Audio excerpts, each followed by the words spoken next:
Today on Rock the Park, here I am in 2 states at one time. We're going inside one of the crown jewels of American ingenuity. That'll give you a little vertigo. On a trip that's all about water. And the majority of this water is used for something we all benefit from. We're at the Hoover Dam, a project that created much-needed work during the Great Depression. A lot of how questions going on in my head right now. And is now bringing comfort to American warriors. It's like being a massage all day while I'm underwater. We're diving into Lake Mead National Recreation Area. Good luck. Thank you. And it all starts right now. I'm Jack Stewart. This is the real deal. And I'm Colton Smith. These are mountains. We've been buddies for years, always in search of the next adventure. Dude, what was that? We share a passion for our national parks and other wild places around the world. Oh my God. Heading off the beaten path, pushing our limits, and experiencing nature's best-kept secrets. Here we go. It's how we rock the park. We're in America's first and largest national recreation area, a place all about water, situated in the heart of the desert Southwest. Lake Mead National Recreation Area straddles the Nevada and Arizona border, less than an hour's drive from Las Vegas. It's a sprawling 1.5 million acres, perfect for all kinds of adventures like biking, kayaking, and freshwater scuba diving. It's also where you'll find one of our country's most impressive creations. We are on our way to the Hoover Dam, one of the marvels of American construction. Hoover is a massive arch-gravity dam built in the Black Canyon on the Colorado River. It's a concrete monster, the largest dam in the world at the time of completion, as thick as 2 football fields at its base and 726 feet tall. A lot of wow factor going on there. So here's the plan. We're headed to the Hoover Dam to check this thing out. Then we're gonna be diving in Lake Mead, the reservoir created by that dam. When it's full, Lake Mead is America's largest reservoir, holding a whopping 9 trillion gallons of water, with a maximum depth of 500 feet. We'll be diving down to about 90 feet. Diving in Lake Mead alone is going to be an experience, but we're going out with a couple of veterans from the WAVES program, which is Wounded American Veterans Experiencing Scuba. This WAVES program is a way for these veterans to experience the healing power of nature that really helps them to move forward with their lives, having experienced some really crazy stuff at war. I can't wait to hear what getting in this water and diving has done for them. I mean, these are true American heroes. Before we hit the water, we're getting special behind-the-scenes access to one of the most ambitious projects of the early 20th century. Man, oh man, that'll give you a little vertigo. A lot of how questions going on in my head right now. Into the Hoover Dam we go. Alan Clabo is going to show us around. Welcome to Hoover Dam, voted one of the top 7 engineering wonders of the 20th century. 21,000 men worked on this, and they thought this dam would take 7 years to complete. They did it in 5. This was the shot in the arm that this nation needed back in the 1930s. I see you've got a couple of hard hats A couple here. of those. This is an industrial plant, so safety first. Sounds good. All right, we'll follow you. We're going to make a stop at the state line here. Arizona and Nevada, right there, the white line. Here I am in 2 states at one time. So what you're looking at is the continuation of the Colorado River. We have thrown up this plug, this concrete plug behind my back, Hoover Dam, to create a water reservoir that's a constant source of water. In other words, the Hoover Dam backs up the waters of the river and stores it in Lake Mead for use in times of drought, like the conditions being experienced now. You can see how the water has dropped over time. And the majority of this water is used for something we all benefit from, agriculture. Some of the water travels hundreds of miles south to California's Imperial Valley, where about 1/3 of our country's fruits and vegetables are grown. So it's in our best interest to make sure that they're getting that water. The water is actually our #1 reason for being here. Hoover Dam also creates electricity, and its 17 hydroelectric generators create enough power each year to power 1.3 million homes in Nevada, Arizona, and California. Okay, gentlemen, we're walking through an entrance into the diversion tunnel. Now, what we're in the middle of right now is an igneous volcanic rock made from flowing lava, harder than granite. And they needed that hardness for a very specific reason. It's because the Hoover Dam is wedged in this canyon, not attached to it. We've got some water coming through. Should we be Right. alarmed right now? No, this is when they flush the toilets at the top. No, I'm joking. This is seepage coming from the lake, which is that way. This is all being collected and then going out to the river. These tunnels are mostly dry now, but they were created to be full of water.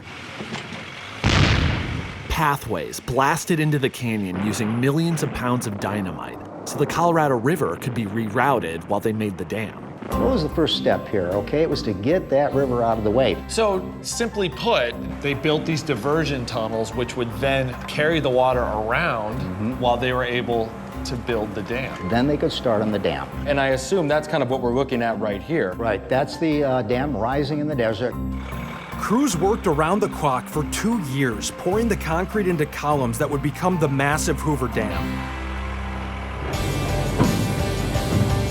And we're about to see all 726 feet of it from a spot that's normally off limits. Impressive doesn't even capture that view. It's mind-blowing.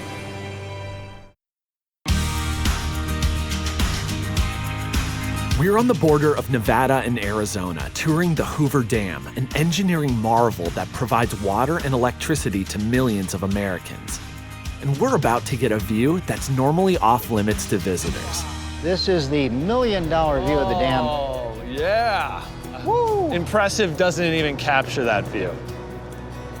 It's mind-blowing. Even more so when you consider that this massive dam was built during the Great Depression, putting more than 20,000 people to work. At the time, it cost $60 million to build, which equates to $1.3 billion today. I think we should all be proud of this as an example of what we can do in this country when we put our minds to it. The next part of our adventure promises to be just as inspiring. And to get there, we travel to the other side of the dam. We're along the shores of Lake Mead to meet up with some guys we'll be scuba diving with. They're part of a special program to help veterans recover from war. I served in the Marine Corps just a little over 9 years. I was in the Navy for 5 years. Richard Silva and Brian Moberg are part of a group called Waves.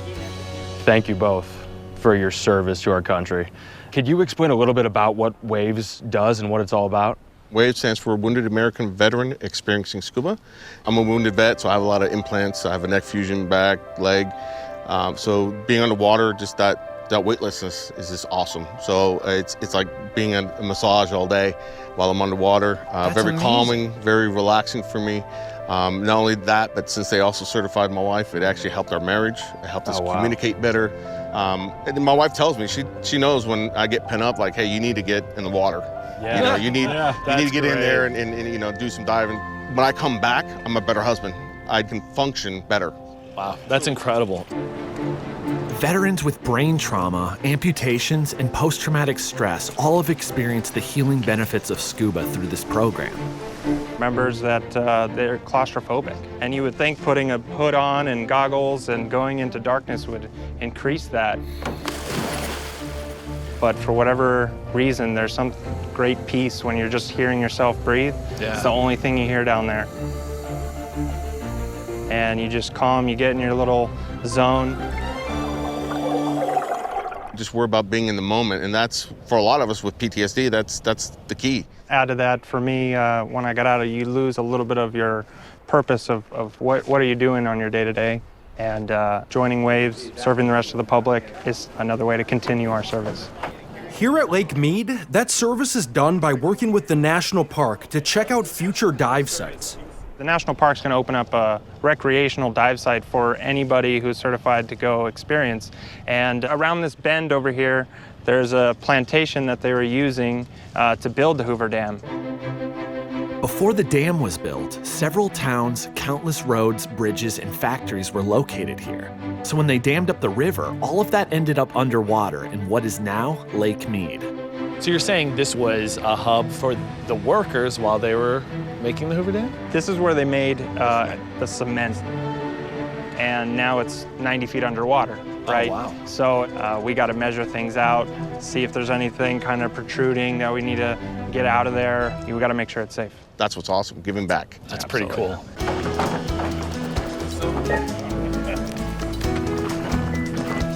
We're gonna be kind of going with the flow today, observing these guys doing what they do, and it's gonna be interesting. 90 feet, 8-foot visibility. A little nerve-wracking.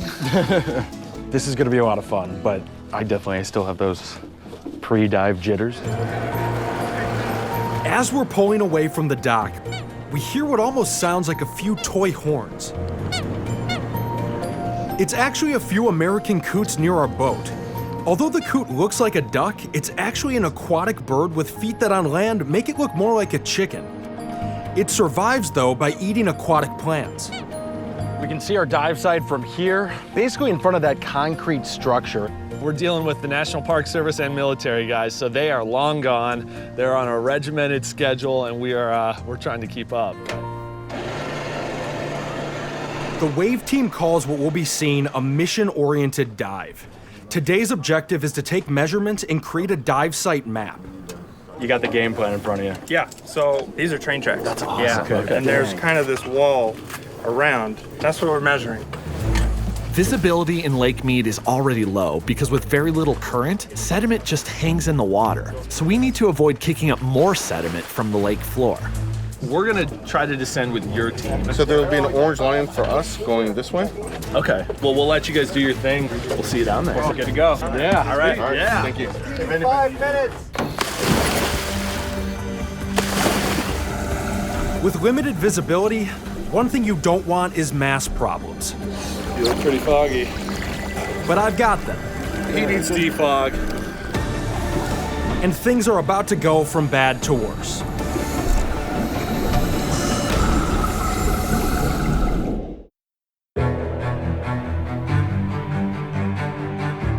We're in Lake Mead National Recreation Area on a dive with a group of wounded vets who are helping the Park Service map the ruins of a Hoover Dam cement plant.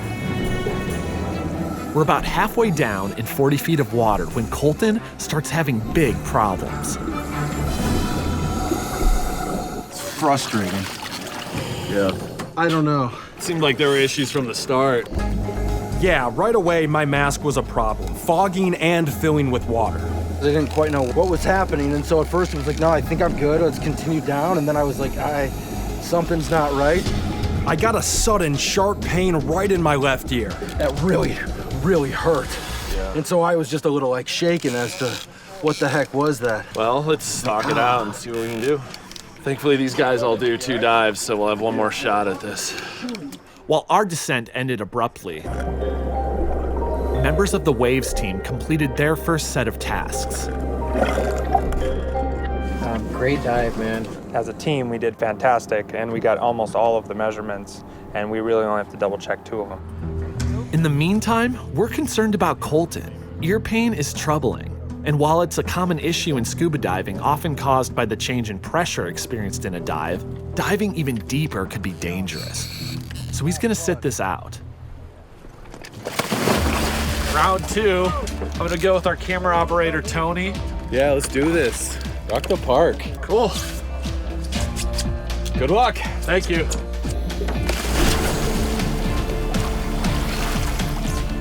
The vets on the Waves team are already back to work at the bottom as we start our descent. This rope goes from the surface right down to the train tracks where the divers are working. Following the rope will also help control our descent. All good so far, and soon we make it past the halfway point. But the deeper we go, the darker it gets. As we're nearing the bottom at about 80 feet, I can barely see Tony, and I'm losing my bearings. it makes me a little nervous.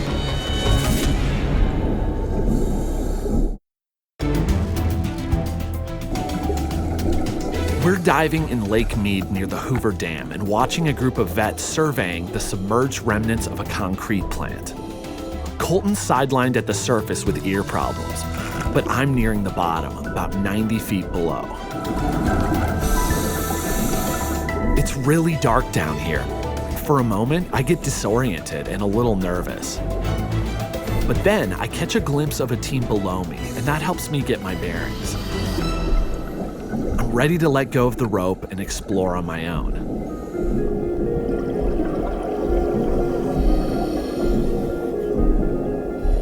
The team is measuring the remains of a cement plant. They're using a spooled tape measure and slates to take notes.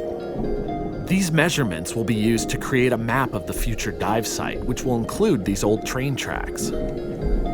I can make out the railroad ties and tracks, and further up, there's a big square hole. It's an access shaft for machinery that was used for making the dam's concrete. One of the Waves guys motions for my flashlight and uses it to show us just how far down this goes. Because it takes longer to descend to this depth, our time down here is shorter, and after about a half hour, it's time to start making our way up to the surface. Woo!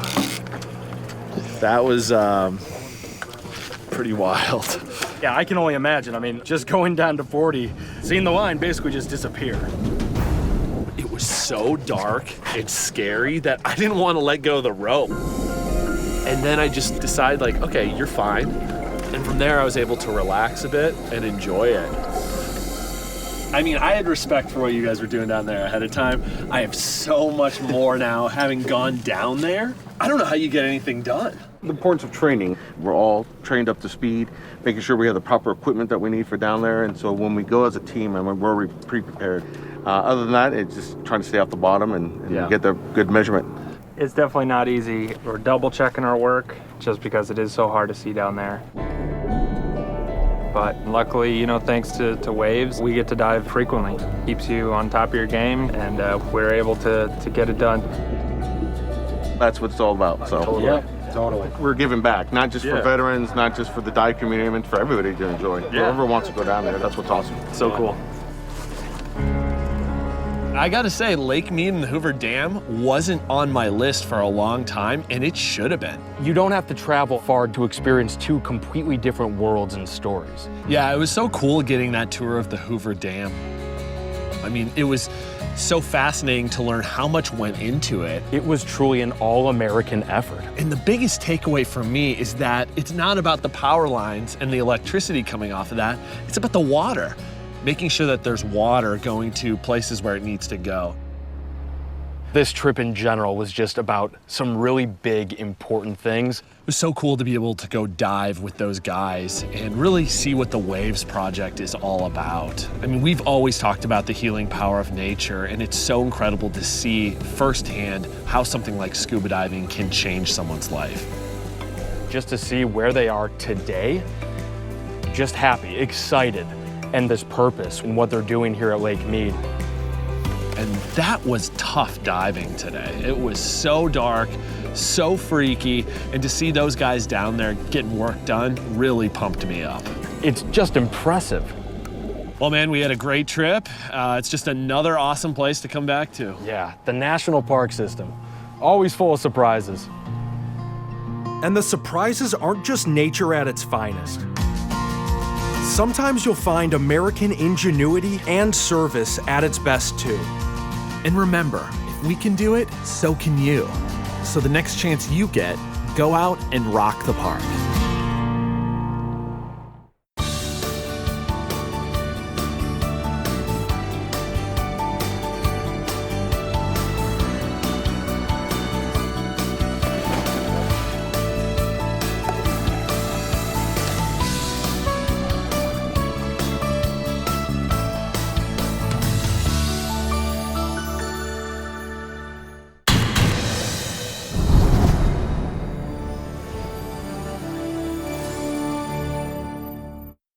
Hey everybody, thanks for watching. Make sure to leave any questions or comments that you have. And please subscribe to the channel. There's a lot more to come.